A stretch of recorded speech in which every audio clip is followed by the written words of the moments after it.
Yeah, Barack Obama wants to bring into place what Bill Clinton and George Bush both have called for, national compulsory service. They've got bills introduced for that to make you join the military. The new chief of staff wants to make you join the military for 1 year. And, of course, be a slave, the slave master Obama. But because I don't want to be his slave, I mean, you can't have a black guy who's for slavery. Funny, it was blacks selling blacks on all the slave ships. We've had slavery worldwide over and over again by every group enslaving. I mean, Rome enslaved mainly white people. But see, folks don't know that. They think, well, you know, if Obama says the government's going to own me, that's great. You got all these people saying, well, I don't have to worry about my bills anymore. Have you heard these clips? I don't have to worry about my taxes anymore. My whole future's solved with Obama. Meanwhile, with the bailout, he's just giving all the money to foreign banks and laughing at you. And he's keeping all the bankers on, you know, from the Bush takeover plan with his policy. But just get ready. Find out for yourself. And then when you finally wake up that Obama's bad, they'll give you a Republican. And then you'll get fooled by that again and take a few years to figure that out. It's the New World Order. They own both the parties. And until we turn that around, you know, all these smiley corporate faces are going to keep fooling us. I mean, look at that insincere. I'm holding up time. This is Newsweek with Barack Obama, President 44 on there. Just totally insincere. But it doesn't matter. You got to find out. And as long as you feel good about yourself while you're being screwed, so what? You know. Land of the delusional Prozac heads. No longer land of the free and of the brave. It's just land of the delusional, land of the lied to, land of the PR addicted. Let's go ahead and talk to Steve in D.C. You're on the air, Steve. Go ahead. Hey, Alex. I'm black myself, and to be quite honest, Obama is a piece of trash. I mean, I have a friend from Nigeria, and he doesn't support Obama because he's seen this back there. And it's nothing new, but I did want to ask you, have you seen Obama's Jesus statue in Chicago? And supposedly his hands are in the same position as Baphomet is. It's as above, so below. And also, if you'll notice... That's the same one, the famous George Washington statue where one hand's above, one hand's below. Yeah. Yeah. No, I haven't seen the Obama statue saying he's Jesus, but I've seen all these headlines and articles in the mainstream corporate press that told us that Iraq had aluminum tubes and uranium and WMDs and carried out 9/11, and the same corporate press that told us George Bush was a great guy is now calling him the one. And I feel so sorry for all these folks. Not just black folks, but, I mean, white folks think, everybody thinks, I mean, you know, 30-40% of the population thinks that literally God has arrived. And I got news for you, folks. He's just got a different paint job than George Bush. And people better get ready because it's the same thing under the hood. And people better get ready for the New World Order. I mean, Barack Obama, out of the gates, is going to have carbon taxes, youth brigades, handing everything over to the bankers, more wars. He's announcing he's going to go into other countries.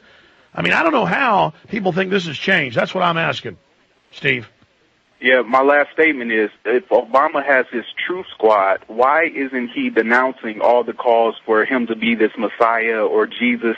Supposedly they're supposed to catch these things that aren't true, but he's not addressing these issues. So I guess he is accepting his godhood. Well, I mean, if you go to his websites, they talk about him being the one, the answer. He ran TV ads where they're, I mean, get ready, folks. I've never seen the media so behind somebody.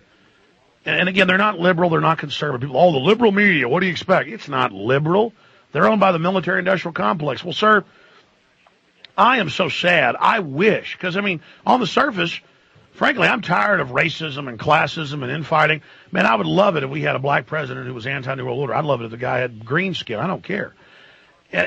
But now I think it's going to increase all the race fighting and all this, because now it's going to all be about, oh, you just don't like him because he's black, or, well, no, look, he is bad because he's black. And then it's just going to, I mean, every angle I look at this, instead of it being about the issues or about who's funding him or who's behind him, it's all going to be about what color he is. And that's why the New World Order loves it so much, because it's the perfect distraction. Perfect distraction, Steve. I mean, what are other folks saying in D.C.? Well, basically, my coworkers asked me, was I voting? I told them no. I really wanted to vote, but I just was so down about the whole issue.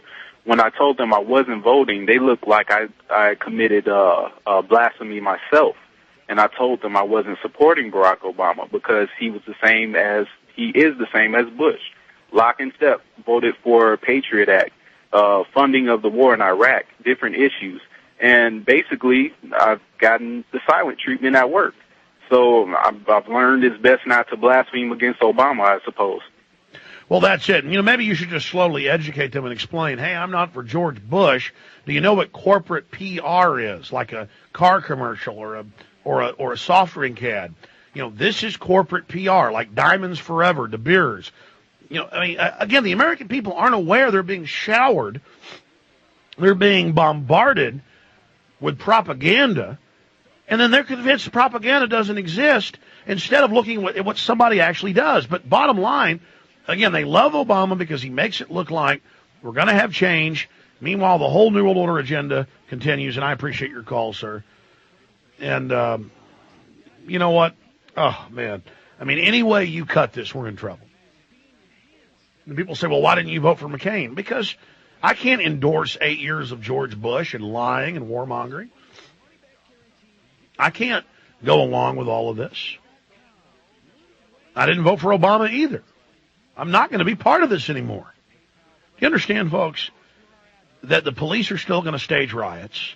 The government's still going to ship heroin and cocaine in.